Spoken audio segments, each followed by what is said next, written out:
Good morning.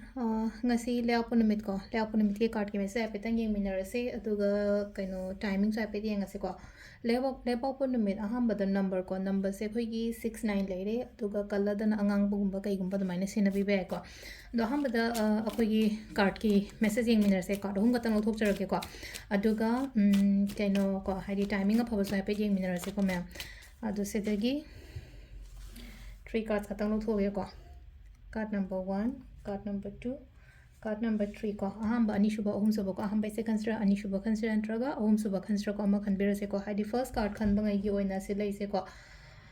khalli ba ningi ba mayam do hadi shoida nakti phangani adubu ayeda pandi mayam ama lakani ko se lai se tarak ngashi aina khanjaba oiro ama oiro ko aina jing ningi ba pot se definitely hadi phangani adubu hai tarak ko hadi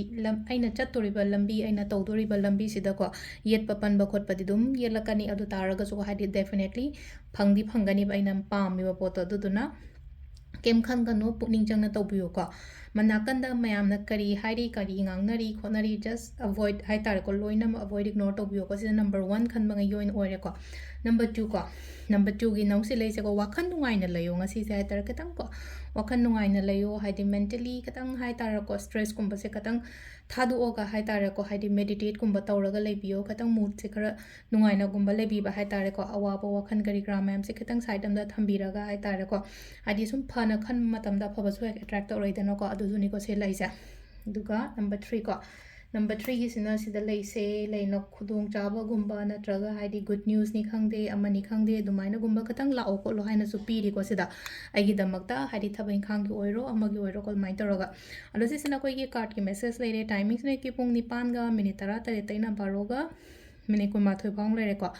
adagi amu amaga minute ni pum doi daina pung 3 ga minute 3 phau pom leire adagi amu pung 3 ka minute 3 dagina 3 ka minute ni fuhum doi phau leire ko adugo nungdang atheng bai sina 9 ga minute kuma thoi dena pung 2 ga minute 13 phau leire ko sina koi gi ngasi gi oina faba timing adu se da leire koi daily card message se ma'am thank you